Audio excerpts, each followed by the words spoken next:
Hello folks, hope you are having a wonderful middle of your week. It is the middle, isn't it? Yeah, so we're on Wednesday today. Oh my god, they're all blending into one. It's finally happened.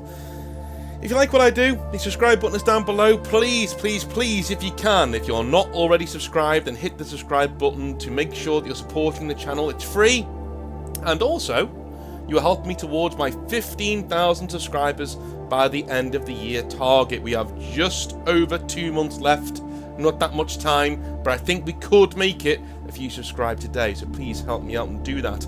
If you like what I do, the Patreon button is also down below as well if you want to help out the channel in any other way. Being a member of the channel as well also really does help out. And there is a prize draw in the description down below. Head down there and have a little look at Composite Games and what they're doing in terms of trying to move venue by giving you free models. Well, I say free, you're going to enter the prize draw obviously, but apart from that, you could get free models. So head on down there and support them if you can. We have to support local businesses, guys. I say it all the time. They are a local business who supports me, and they go out of their way to do a lot of things for the channel. So support them if you can. Anyway, it's Hobby Nightmares time. It is Wednesday, it is Hobby Nightmares time, so no more controversial opinions, no more videos that I'm uploading with curled toes like, oh my god, this is going to go so bad, right?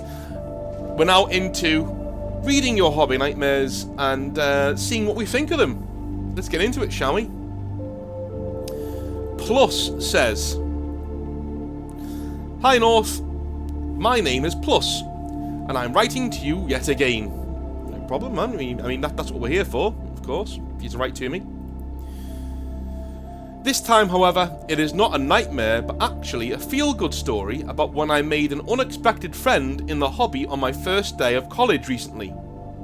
For perspective, I am an education major in history, and my roommate and I are mecha nerds in a hall entirely occupied by American football players. I kept the fact that I was a nerd hidden from some that I thought would give me issues. Eventually, the biggest guy in our hall, he is 345 plus pounds, and he can squat over 300 pounds. We call him Big Ed. Yeah, no wonder. I hope he's tall. 345 plus pounds is massive. For those of you who don't know, if you're not like 7 foot tall, 345 pounds is like huge. You are a big boy. Not in muscle, you're just a big boy, right? You got a big old gut on you. He asked me for my social media and I gave it to him. I thought nothing of it until I got a picture sent from him of my great unclean one. Oh no, I was so nervous at first until I heard a knock on my door. When I opened it, I saw Big Ed with a dumb smile and a Necron in his hand. I love that. I love that he's basically an ogre. Instead of just giving you an actual message saying, oh my god, you're into Warhammer, he sends you a picture of your own miniature. This good. And then knocks on your door. You like Necron? We talked shop for a while, and he told me that he was more into the Age of Sigmar than 40k, but he did want to try it. I took him down to the campus main hall where game night came, and he had a blast. Everybody was looking over at this well-known jock who was rolling high on charges and screaming for Sigmar. It's 40k and he's playing space vampires, but hey, it is what it is. Fast forward to recently when my roommate and I took him into a hobby shop in the next town and were surprised with models for the army he wanted to play. Orcs. Big Ed is currently sitting on my floor right now watching Game of Thrones for the first time.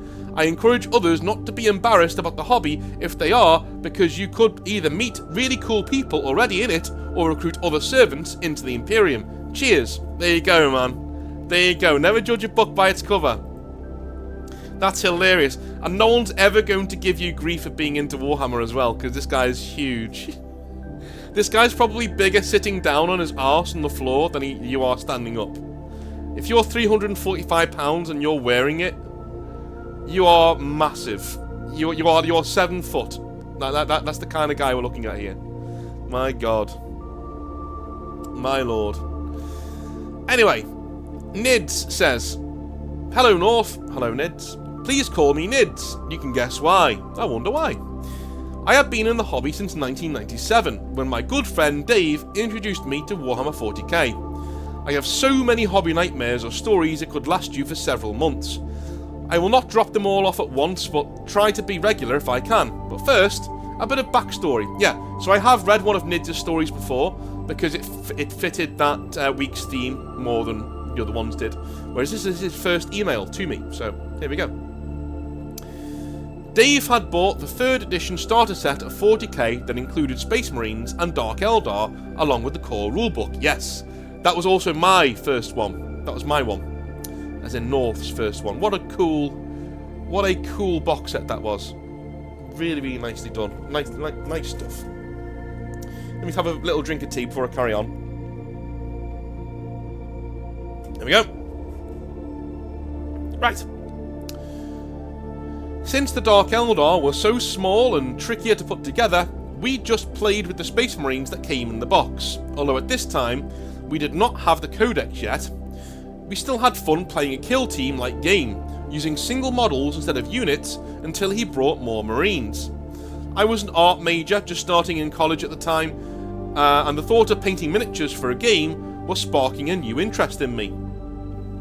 After several games, I decided to go out and buy my own models so I could play a true game. I found my local hobby shop and began to look over the Warhammer section, and that is when I heard a voice. North, I swear to you, someone near to me said, "You, come here." I turned around and no one was there. The nearest person was in fact at the register far down the aisle. Confused at the lack of anyone around me, I turned back to the shelves and saw what had really spoken to me. I could not understand at the time why it spoke to me, but in the coming years, I get excited each time I play 40k with them. Yes, them. The horrors of the galaxy, the endless hunger, the first thing I saw when I looked back at the shelf, a box of Tyranid warriors. This is written so well. The feeling of discovering this army was different than anything else I'd felt before. They were so much cooler than Dave's Space Marines, and looked much stronger too. I bought the 3rd edition codex, the warriors, and a combination box of Termagants and Hormagaunts. 2 troops and a HQ. Just what I needed to get started. After reading the lore in the codex, I understood who, what, and over the years, why the box spoke to me. It was the hive mind reaching out to me. Okay, I was thinking this was an actual person who wanted your attention, and when you went back to the boxes, the first thing you saw was Tyranids, and that's why. But if you actually think boxes of Tyranids are speaking to you, then I think we're hitting problems. I felt that it saw the potential in me to feed its hunger, and I was willing. To think that I did not choose my first army, but rather it chose me, excited me more. Okay, this is getting therapy. This is getting therapy. Building and painting my bugs filled me with the most joy in the hobby, and over the following weeks my collection grew to the point that I told myself, listen, I really need to start playing. You might be asking, why haven't you started playing yet? Well, when Dave introduced me to the hobby, all of his Space Marines were painted, and though I knew it wasn't required, I made it my standard from there on that my army must be painted before it hits the table. Besides, they would not look cool if they were not painted, and I was an art major in college. I had a standard to follow. This standard helped me when I started to play games at my local hobby shop, as many people wanted to play against a fully painted army of Tyranids. I cannot remember many of the games back then outside of 2 gratifying, nay historical moments for me. A battle where Mephiston of the Blood Angels killed Old One Eye with a force weapon attack, only for the beast to rise back up from death in defiance to crush the heroic Marine with monstrous crushing claws. Another time, a unit of Chaos Space Marines, led by a Chaos Lord, charged a swarm of 10 Gene Stealers. I remember warning the kid at the time it wasn't a good idea, but he insisted. What followed was a bloody mess, as the Chaos Marines and the Lord dying from rending claws and teeth. But as the Chaos Lord fell, I learned that he was possessed, and a greater demon of Tzeentch now took his place on the tabletop. In turn, my gene stealers scaled and crawled all over that big chicken, plucking its feathers as it flailed about. Those were the days. I did play some games with Dave, but nothing memorable comes to mind. Our hobbies fluctuated from game to game in the following years, and eventually we moved apart after college, but he was like a brother to me, and I will never forget him and can't thank him enough for introducing me to this great hobby. Now, as I said, I have many more stories to tell, as I myself worked for Games Workshops and a store for a few years. I look forward to telling you about the nightmares of the 24-hour of gaming event, the man in the suit, and the lunch bag lost. I will try my hardest to get these stories to you really soon. Tell me the 24 hours of gaming event. That's really, really, really cool, man. The rest of your stories, like a thank you, and thank you for that. Yeah, do send me the 24 hours of gaming event kind of thing. That sounds really, really cool. But it is always a thing where you have friends who get you into this hobby and then disappear from your life. That's happened to me on well, not more than one occasion, but definitely it's happened to me as I've been going through the hobby, right? The guys who got me into the hobby are now no longer in my life for the most part. They're gone, they've gone to pastures new, and we lost touch, you know? Just how life works. It sucks sometimes. But here we are. Here we are helping each other out and, you know, finding new friends in the hobby through this channel, which is nice. Which is really, really cool. Alrighty. Mox says, "Hi North, Mox here. With a bit of an emotional one, but I'm going to do my best to tell it just how it is. This happened 3 years ago during the pandemic, and it hit me like a load of bricks." Okay. The end of the story takes place in 2021, just after the pandemic is starting to wind down. Just a trigger warning for people. This one deals with deleting oneself.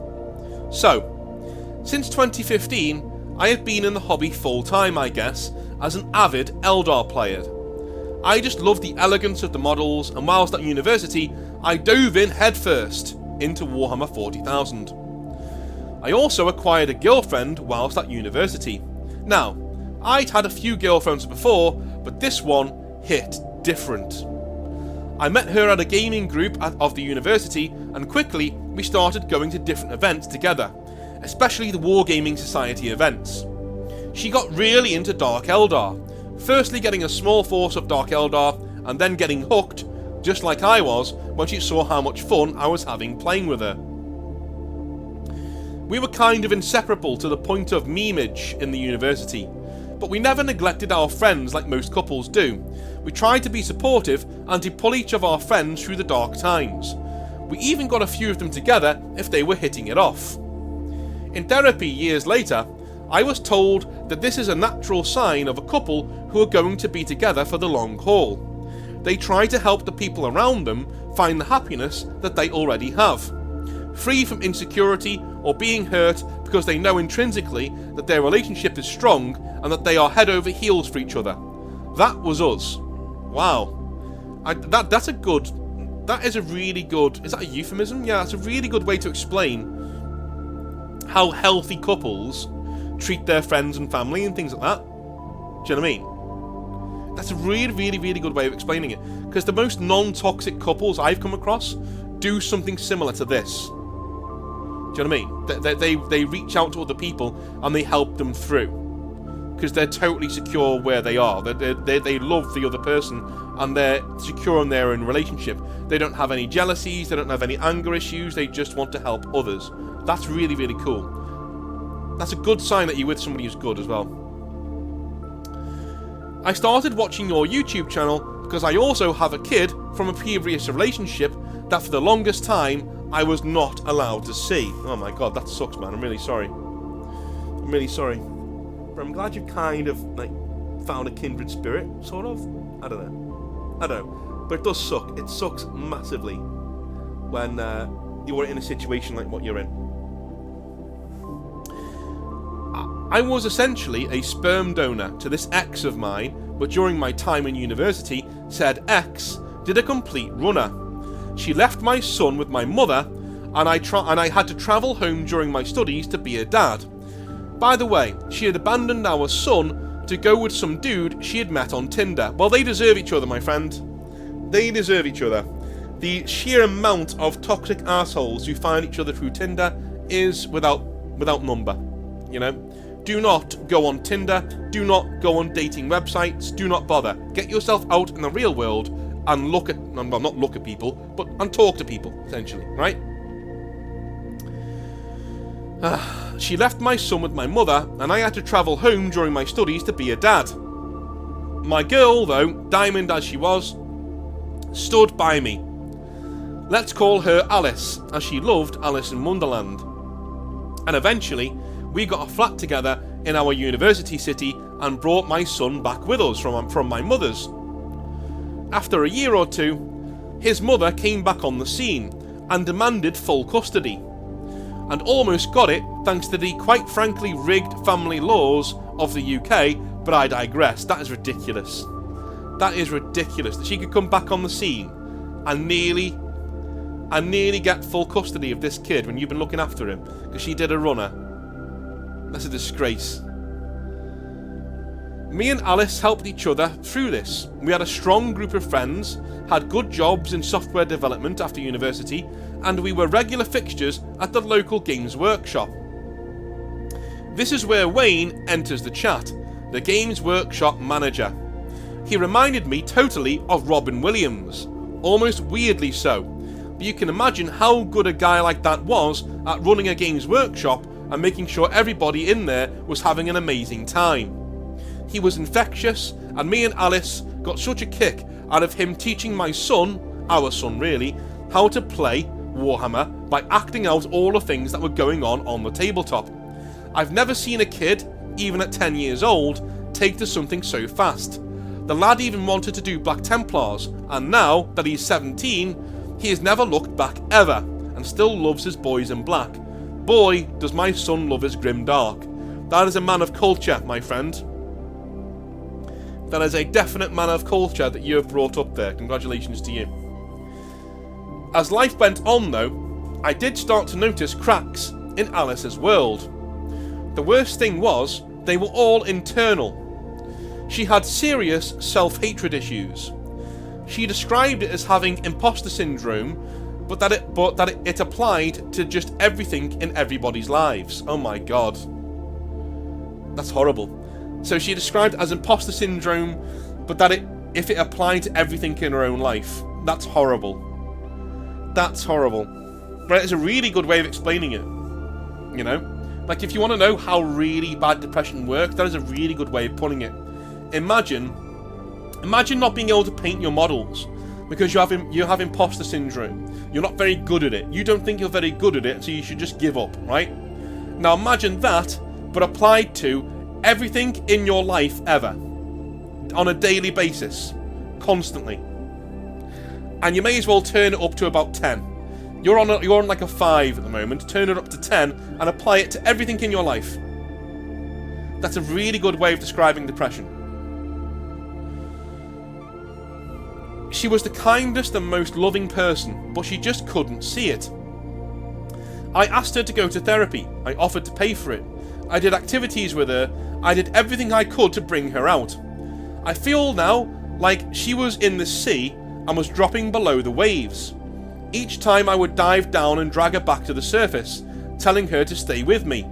Then, as I did other things, as you need to do in life, she would slip beneath the waves again, and each time she went down, she slipped deeper and deeper into the abyss, and I had to swim deeper and deeper every single time to bring her back. One day, she simply slipped too far away for me to follow. I will not go into details, but one day, I got a call from Alice's work that she had not shown up for a meeting and that she was not answering her phone. We were all pretty tightly knit in the software development community because we all basically graduated from the same place. I swear I knew already what had happened. My world shattered into pieces. I was a broken man, and I will be honest, I think I still am to some extent. I went home and went through the pain like a man wandering through some sort of fucking haze. It was like I was not even there, as the paramedics explained to me what had happened in detail. I had to call her parents, everybody she loved, to tell them she was gone. It was the darkest day I think anybody will ever have to go through.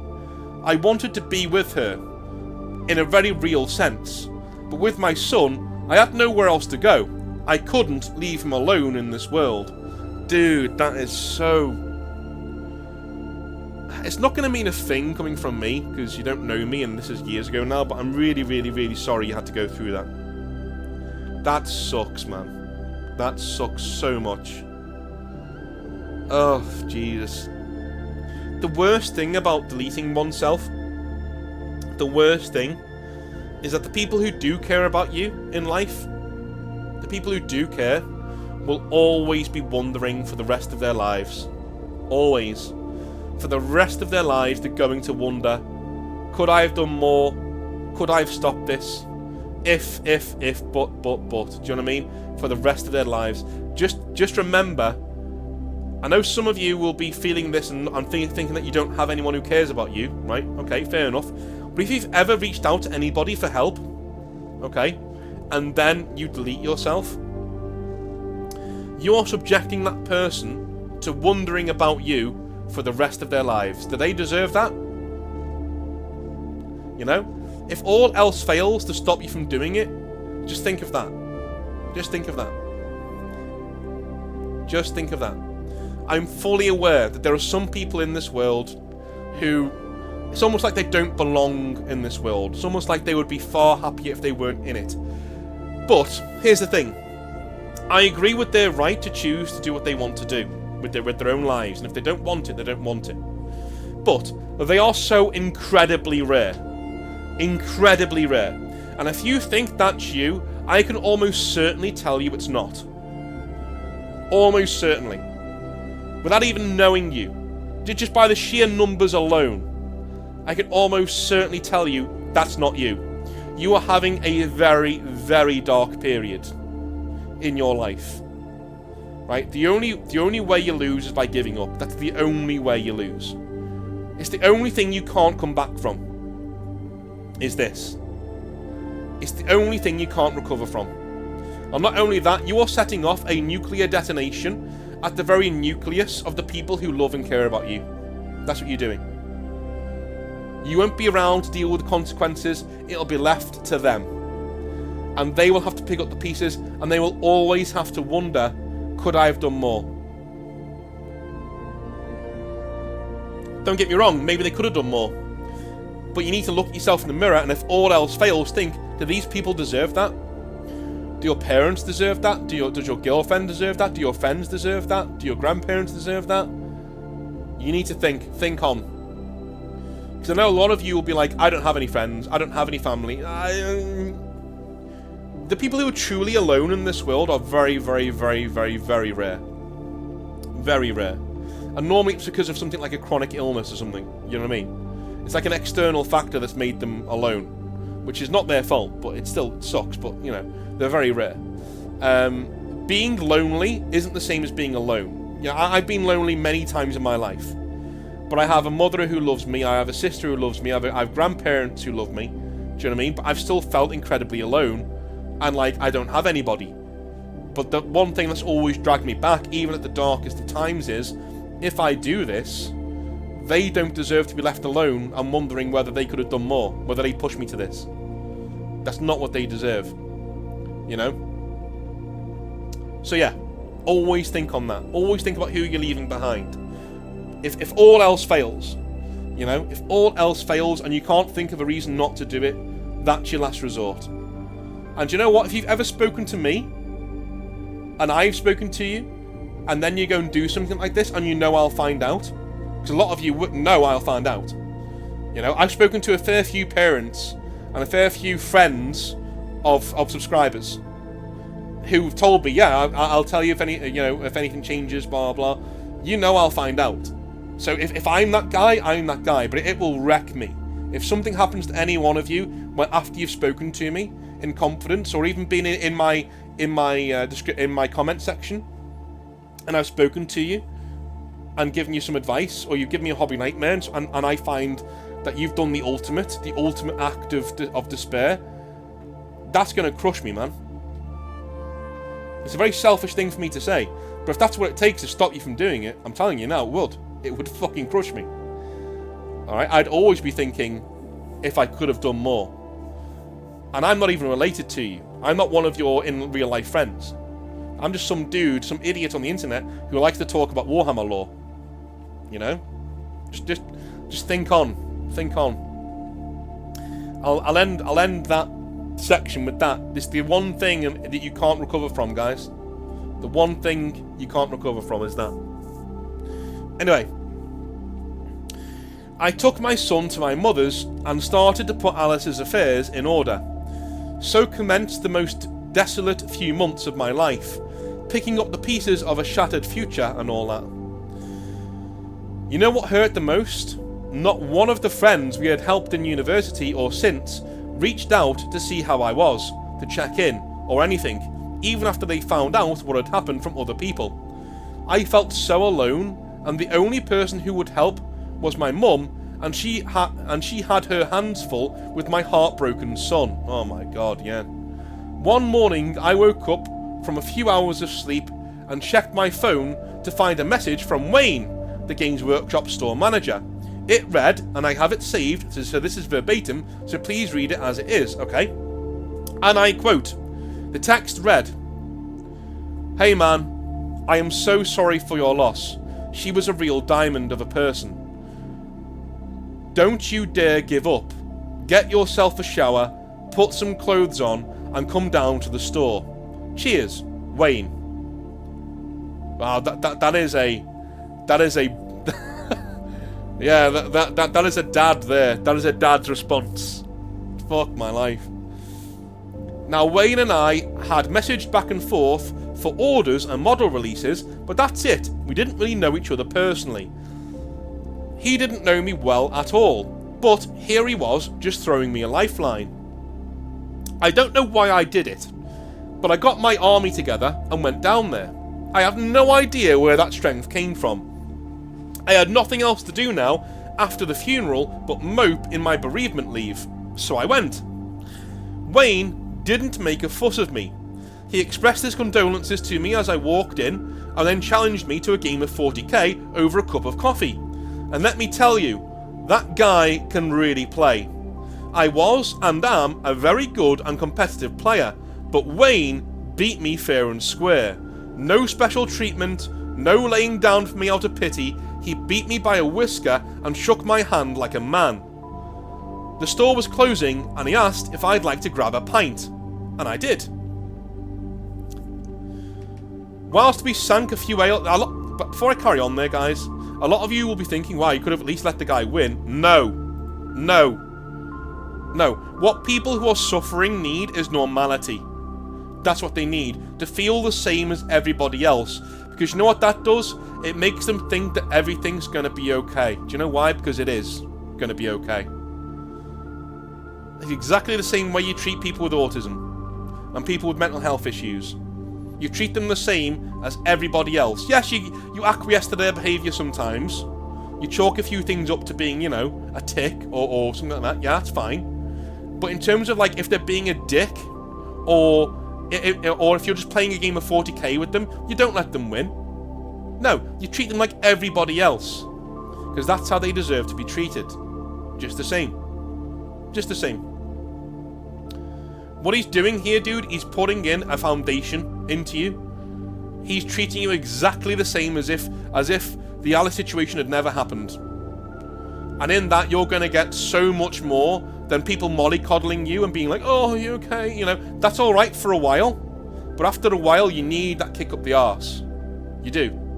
And I don't mean like in a horrible way. I mean like no, I'm going to treat you like a mate. I'm going to treat you like a normal friend. Like that didn't happen. We're going to go out and we're going to have exactly the same night out we would have as if that didn't happen. You know? Whilst we sank a few ales later, he asked me what my plans were. I told him I had taken a 6-month sabbatical from work. I was the studio head, and I was guaranteed to keep my job. My office had even asked to sign an amended contract saying so, just so I would have peace of mind. Amazing people, really. Wayne nodded along, and then swiftly we got into talking about the hobby and life in general. He told me that he was 2 years single after his missus had cheated on him, which I felt really bad for him for. He gave me the card to a therapist he told me helped him rebuild his faith in humanity, and told me to give it a try if I ever felt the need or felt things getting too hot for me. Then he asked me something I didn't see coming. He asked if I wanted to volunteer at the store a few times a week. Off the books, of course, but he would teach me how to run the store just in case one day I wanted to run a store myself, because I had expressed an interest during our conversation. Or if I was ever interested in the process in general. And hell yeah, I was. I accepted. For the next 6 months, I buried myself more and more in the minutiae of running a Games Workshop store, of running events and having my son come in and help me with tournaments, game nights and painting competitions. My son got involved too with the business side, even at this young age. At this stage, he was about 14, if I remember correctly. My son got involved in the business side, even at this young age, and started helping Wayne out with orders, banking, and all sorts, learning the ropes of what it takes to run a busy business. When the 6 months were up and I went back to work, I didn't dread it or fear it as much as I thought that I would. I had thrown myself heart and soul into helping Wayne, into enjoying the hobby and playing games, into getting better as a hobbyist in both painting and gaming. I was sinking just as my dear Alice had beneath the waves. But Wayne had turned up with a fucking nuclear submarine and taken me on board. Now I jumped off with a raft to cling to. That raft was a tremendous group of fellow dads in the hobby who were all great friends, who rallied around me like a true brotherhood.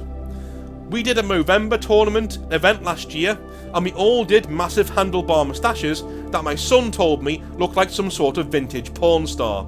How he knows that at 17, I do not wish to know. I went back to work, and although my scars are still healing and I do break down from time to time, I am operating.